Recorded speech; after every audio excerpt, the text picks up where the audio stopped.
Assalamualaikum and good morning. Thank you for tuning in to today's online seminar.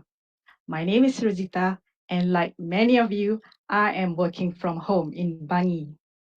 For a start, let's have a quick look at how many of you are watching online right now. Would you be kind to type your location at the comment section? Thank you.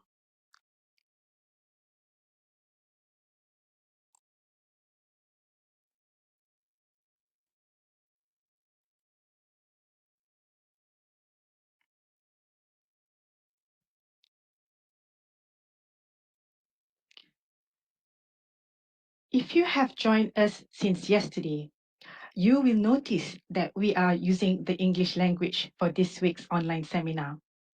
However, if you have any questions,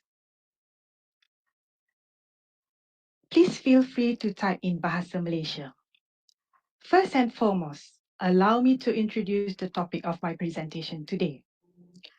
For your information, this week, we have chosen to discuss about the 2 levels of trainers program offered by NIOSH. Yesterday, you have listened to my colleague, Mr. Param, sharing his experience in embarking on the journey of an OSH trainer. And today, I will be sharing the experience in riding through the storm of managing an OSH training center. However, in today's context, the storm has just got even bigger. Therefore, I am pleased to share our challenges in ushering the new normal in training.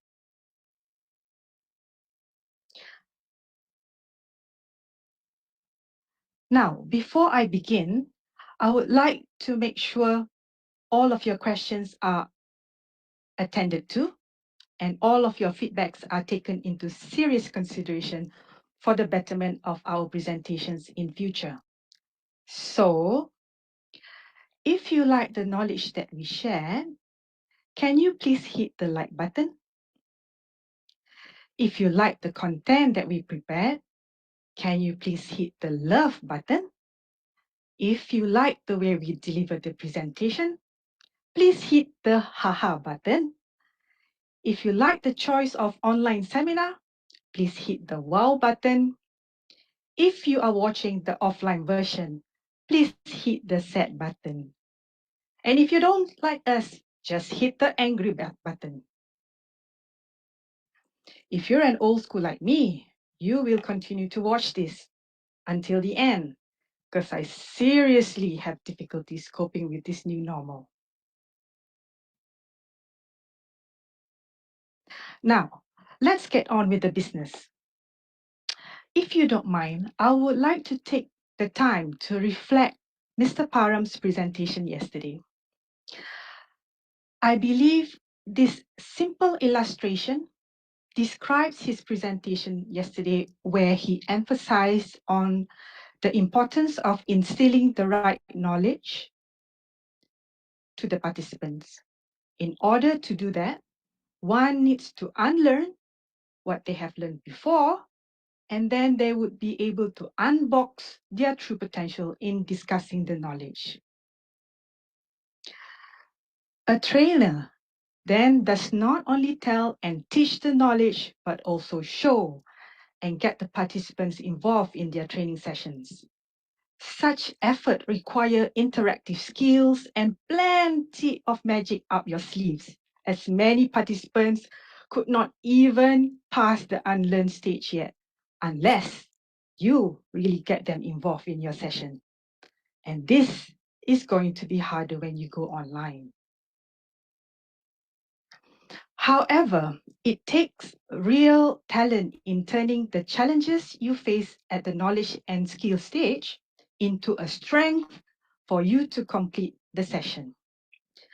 Now, remember, these challenges will either make you or break you and require tremendous self-motivation to get up and practice what you preach again and again and again.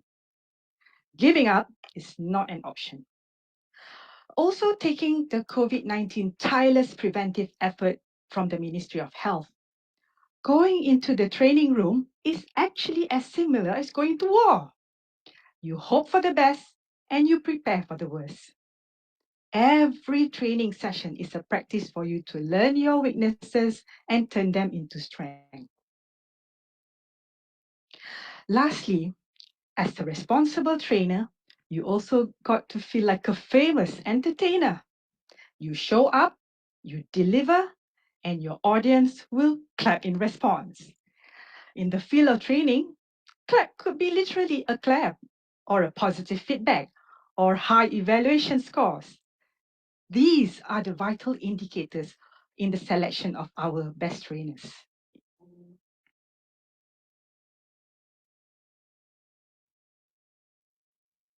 Now, my presentation today will cover 4 main sections, where I will firstly discuss about what is the new normal all about, and then I will go through explaining elements required in the training cycle. I will next highlight the importance of maintaining the training facilities, and finally discuss the training validation and recognition.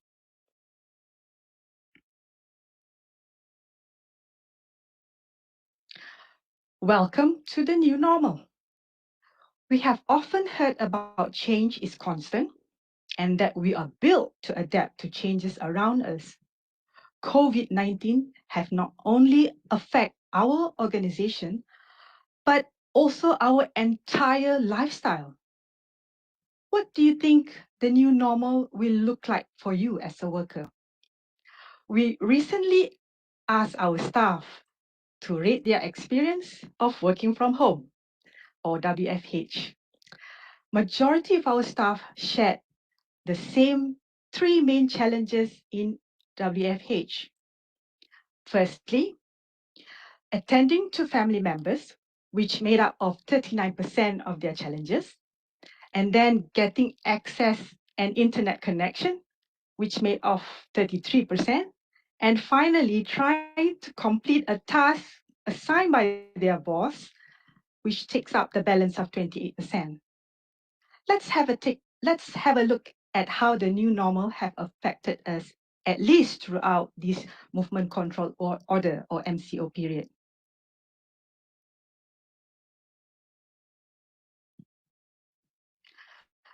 One of the significant change, whether we like it or not, is that COVID-19 has become a booster for digital transformation.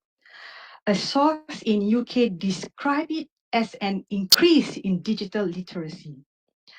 Our teachers are now becoming more and more digitally literate to enable them to continue deliver education to their students. And NIOSH have also taken the same effort in providing online training for our participants. Under the purview of safety and health, this new kind of work environment may pose new type of hazards and risks. I want to take you back to the WFH survey we did on our staff. One of the interesting findings was that 71% of our staff do not mind having WFH as their new normal, just like me. However, 52% of them feel that the management needs to provide them with basic guidelines for working from home, as the ergonomic aspects of their workstation have now changed.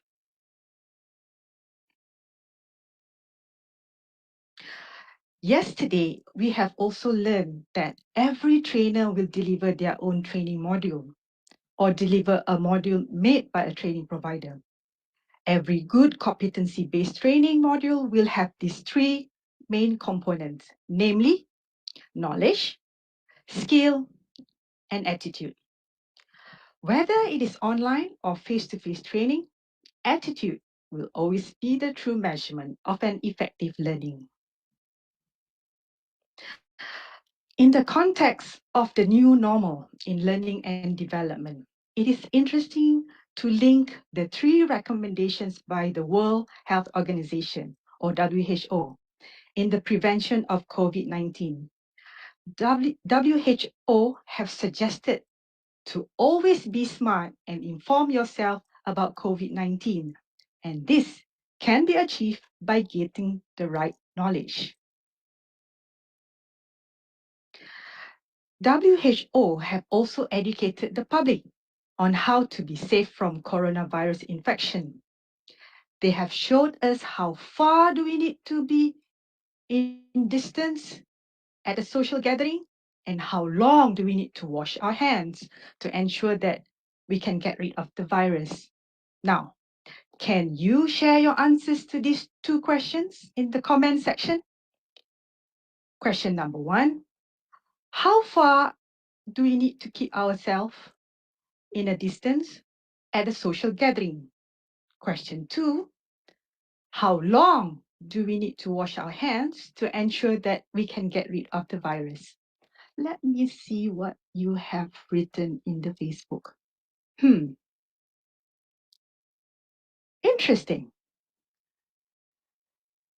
I shall continue. Lastly, the WHO have also recommended to be kind and supportive to one another.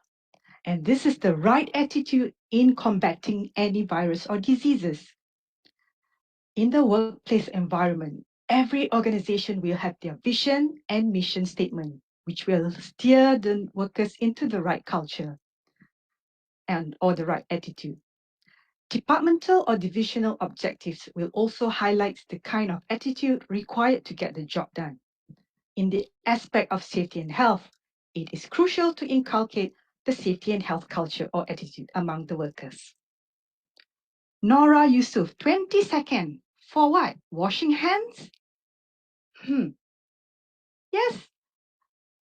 Govinda Ram, 1 meter away. Excellent.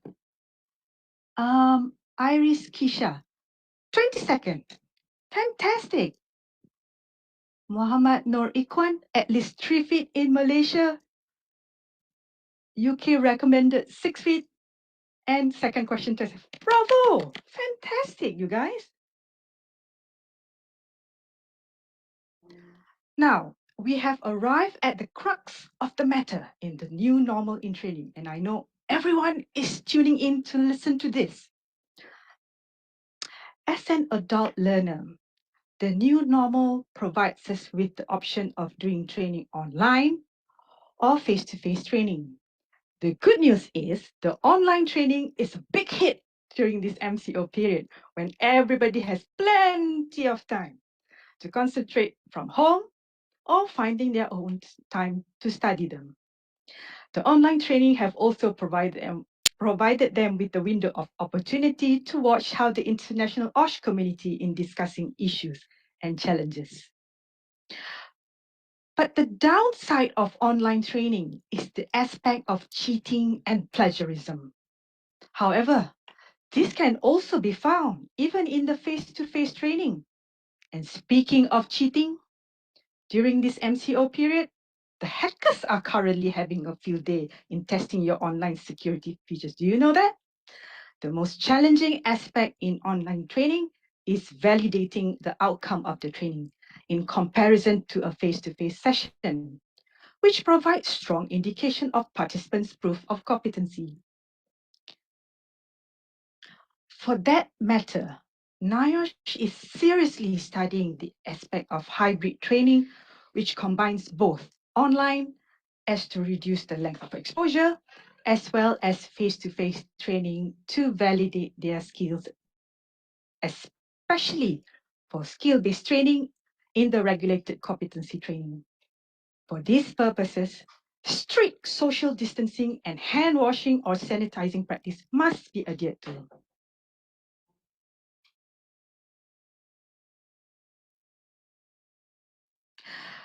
The new normal will involve everyone in the world, which includes you, your boss, your boss's bosses, or the company's stakeholders and relevant authorities in the field of OSH training or in the current MCO period. It may also include the Ministry of International Trade and Industry, Ministry of Health, and National Security Council or MKN. New guidelines have been provided for workers to comply in making sure training activities are properly considered before it can be conducted.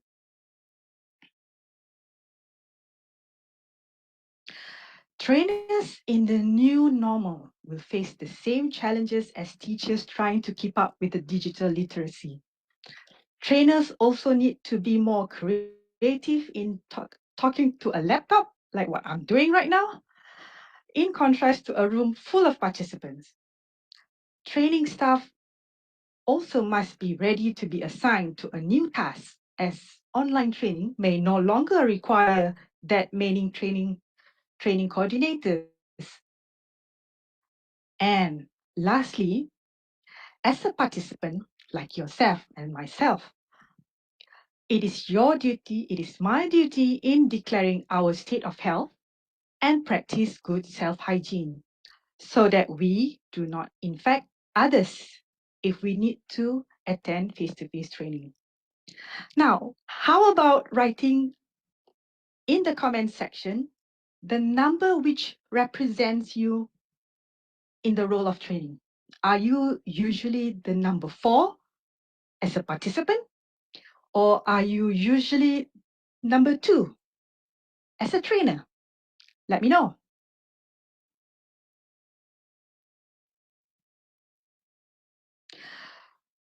While we putting down the numbers, I will also have a quick break and share a video made by our resident trainers.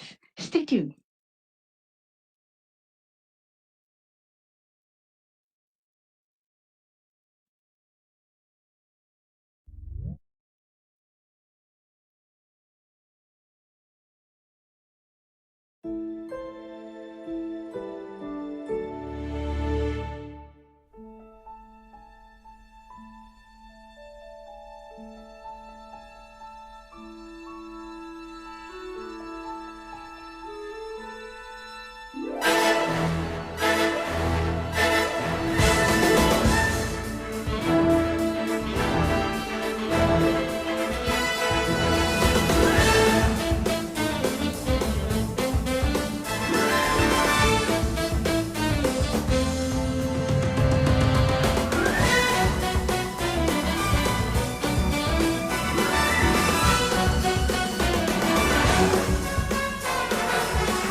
Welcome to the second section of my presentation, which is about the training cycle. This aspect is a vital structure in the management of a training center, and we highlight this aspect in both of our Train the Trainers program, or TTT1, as well as in the Training for Business Management program, or TTT2. The main difference between these two programs are TTT2 enables you to manage OSH training as an organization, just like NIOSH, while TTT1 provides you with the competency of becoming an OSH trainer. Both require hard work, vast experience, and strong determination. Endurance is the key feature in pursuing your career as an OSH trainer or training provider.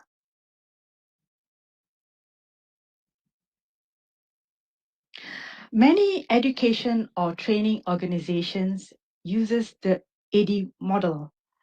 In NIOSH, we invested a lot in analyzing your feedback as well as our stakeholders' feedback, in making sure we constantly meet the appropriate standard and guidelines. Through the participants' feedback, we are also able to design and develop the right kind of training depending on the targeted audiences.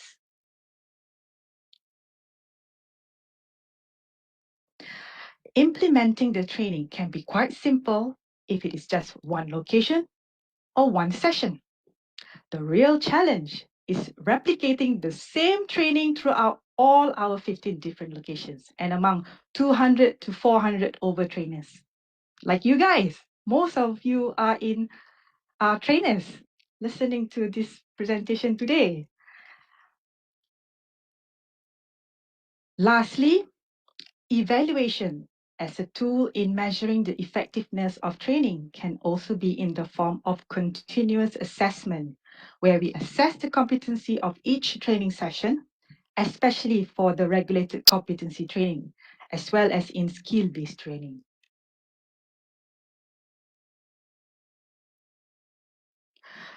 When we talk about the implementation of a training, we will usually visualize our mouth will do all the talking. Do you agree with me? Well, let me tell you this, we are wrong.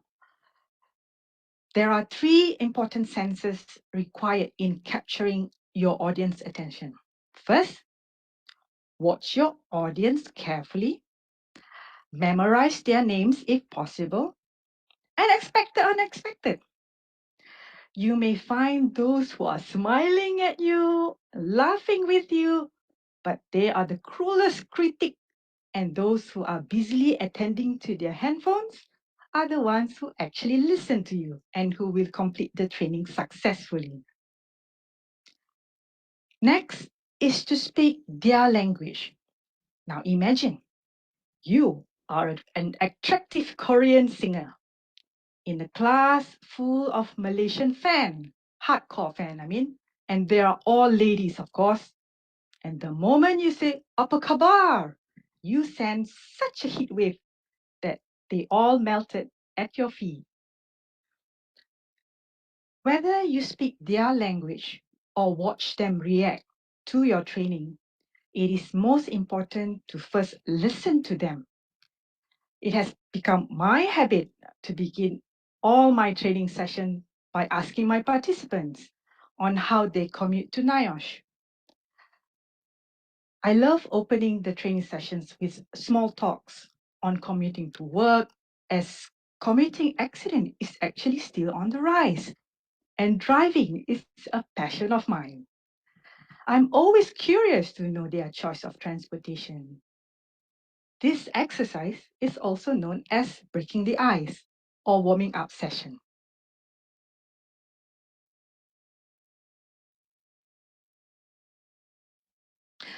In adult learning, it is not easy to get your participants involved in physical interaction, such as group discussion, group activities, voluntarily. It usually requires some kind of motivation and even some persuasion. So in your box of magical wonders, don't forget to also include a pack of chocolates or sweets or asam boy or whatever you have to share with the class. Food always brings people together. Though in the new normal, online training could not offer that. In contrast of physical interaction, a simple verbal compliment can also do the trick in infecting others with good vibes. However, the Malaysian culture are a little bit behind in giving compliments. To me, it is a self-satisfaction actually to be able to hear your participant start to pick up those words you are using, and then they are using them on their peers, on their colleagues. They even mock you sometimes, but at least they're using it. Let me share you a funny story happened just yesterday. During our online training session, we have incorporated the word "you are awesome" upon them finishing the training session and the assessment. So yesterday, one of our online training administrators was quite shocked to receive the comments in the feedback section. The comments was, "You are awesome too." And these are commented by most of the participants in the training. So basically what we want to say is that This is the kind of infection that we want to have in a classroom session or in a training session. So psychologically, positive words can really reduce your stress level, making your session enjoyable.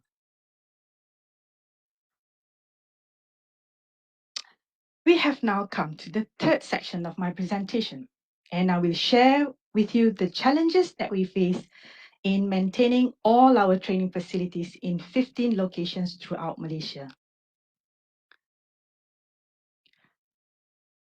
One of the requirements in getting an approval of becoming a training center is to have the basic amenities such as classrooms, cafeteria, and washroom. Other important facilities include prayer room and parking spaces.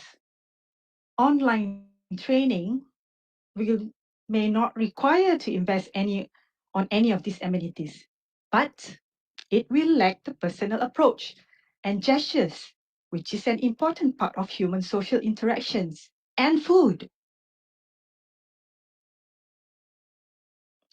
As a national institute under the Ministry of Human Resources, NIOSH is blessed with the infrastructural support from the ministry to strategically place 5 regional offices and 9 site offices to cater to local requests for OSH training and consultation services.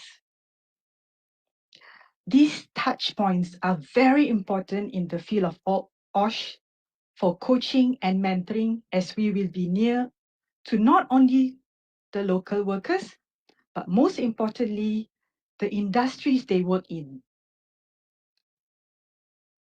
In the current pandemic, NIOSH have identified the red zone areas and extended our support by contributing the personal protective equipment or PPE to the frontline workers. We have done the same and provided the N95 mask during the haze as well as during the Kim Kim contamination incidents in Johor.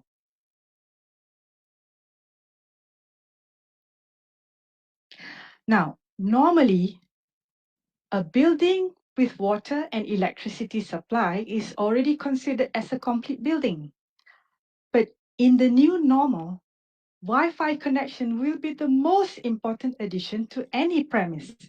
And it is not only very useful in getting you connected with your family members, but I bet your boss will also want to see you in online meetings rather than having meetings in the same room.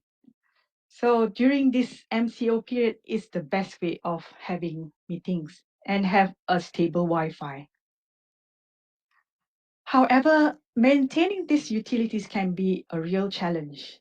In the new normal, the number of participants in our classroom will have to be reduced to meet the social distance of 1 meter, you say again just now? Yes, between the participants, and hand washing or sanitizing breaks, which will also be advised to them throughout the training sessions.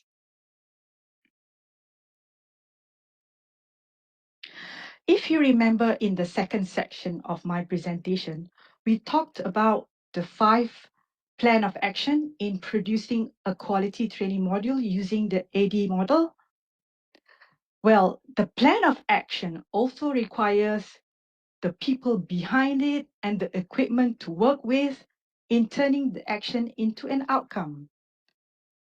Whether it is an online or face-to-face training, all the factors such as trainers or facilitators, fee, training module development, and equipment costs will be plugged in to calculate the cost fee, except for maybe food and beverages. Because before the MCO period, NIOSH have already started to experiment, or rather to offer cheaper training courses, as we've excluded the food and beverage option. But the responses were quite low. Participants are found to be more willing to pay for food and beverages provided for them. Other important factors in setting the cost fee is the maintenance of our quality, safety, and environment certification, as well as approvals of trainers, module and facility with the Department of Occupational Safety and Health, or DOSH. The Human Resources Development Fund, or HRDF, also plays a role in making sure that the workers able to make their claim through these trainings that we offer. So these recognitions are very important to benchmark our OSH competency training.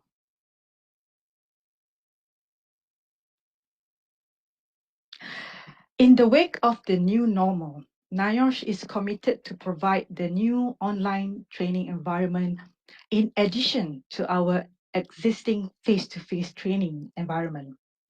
In both training conditions, NIOSH will have to ensure the safety of the participants as well as our trainers. While the face-to-face training environment may still pose the risk of biological hazards in the form of coronavirus, online training environment also may record ergonomical and psychosocial hazards, such as the sitting posture and exposure to long screen time makes your eyes feel tired and fatigued. When COVID-19 was first announced by the Ministry of Health in late January this year, NIOSH Emergency First Response Team, or NEF, have started implementing the necessary precaution steps in preventing the spread of COVID-19 in all our training centers. Participants' temperature were checked, hand sanitizer were put in place, and social distance sitting were already practiced. These are the efforts we made in maintaining the welfare and well-being of our trainers and participants throughout the training session. And it will now certainly become our new normal.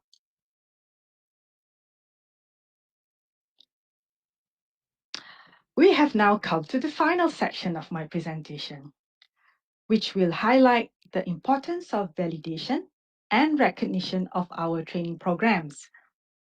In our early establishment, we were technically supported by the Japanese International Cooperation Agency, or JICA, through capacity building projects, which now have enabled us to give back the same technical support to other organizations such as NIOSH Sri Lanka, ASEAN OSHNet, and also OIC OSHNet.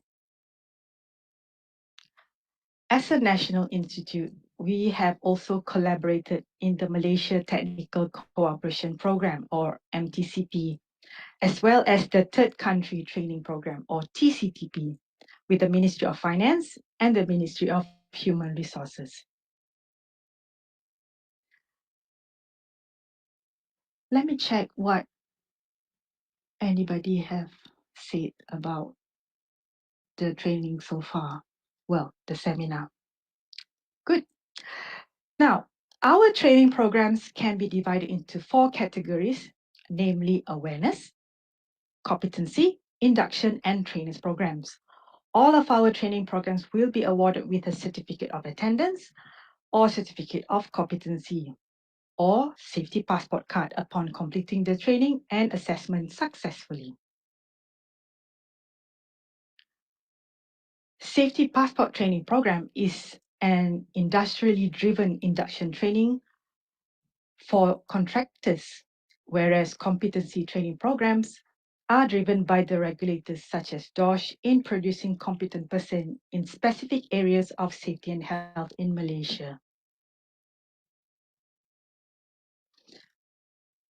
Now, in preparing for the new normal, NIOSH would like to emphasize that these important steps will still be focused to maintain the quality of our training, be it online or even face-to-face training.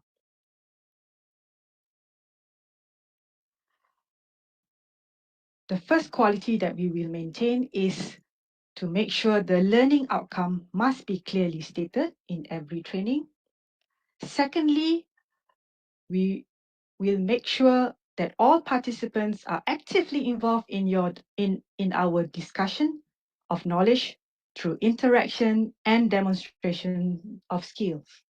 Last but not least, conclude and assess your participants' competency through feedback, practice, and gathering of evidence.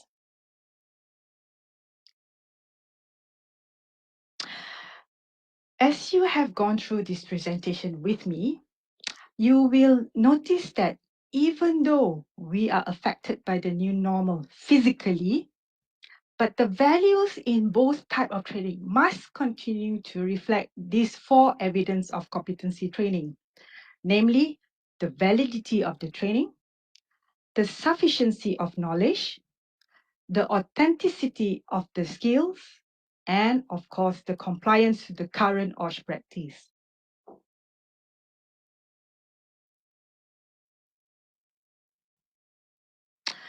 With that, I actually wish to conclude my presentation for today by saying that regardless of how the new normal will affect us, it will only appear on how it will look like in future, but how it feels like will remain to be the same or even stronger, as NIOSH is committed to ensure all of our trainings are safe and healthy for our participants, and the health of our participants will always be our #1 agenda.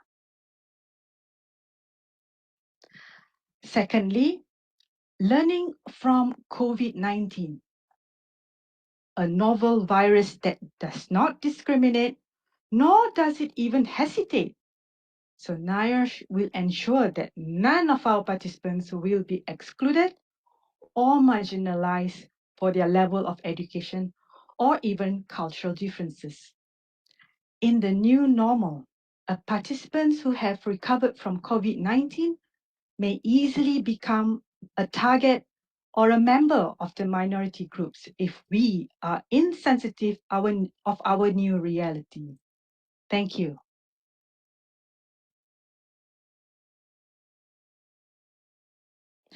These are our contact details, and we are keen to hear about your new normal.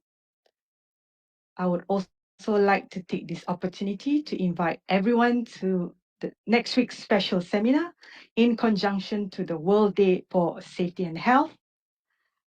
So please continue to follow our Facebook, and we look forward to your participation again next week. I will now try to answer some of the questions posted in the Facebook. Let's see now. Okay. Tak nampak slide Kabo. Okay. I think the administrator will provide the slides for everyone. I think it's going to be shared on the Facebook soon.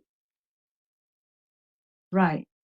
Slide Kabo tak nampak dengan jelas pun. Got it. Mr. Syed Muhammad Nizar. We'll do something about it. Thank you so much.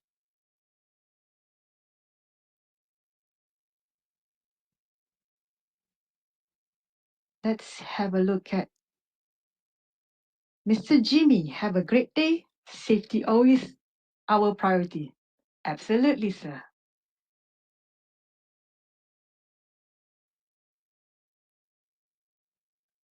Yeah, the slide are blurred. So I guess this is the new normal, or maybe I'm new in adjusting to this technology. Right. Fantastic. Mr. Ken Chua. Washing hands depends on the technique as well. Duration long, but wrong method not effective. Absolutely right. That is an important feature. 1 meter for social distancing from Mr. Hanafi Ali. Fantastic, guys. Thank you for replying and putting your feedback. All right, I think I covered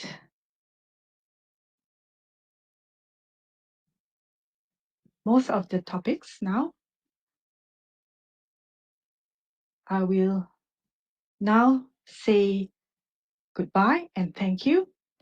Perhaps we will see you again next week. Thank you again for listening to us today. We hope to hear from you again next week. Till then, Take care, stay safe at home, and Ramadan Mubarak to all. Bye.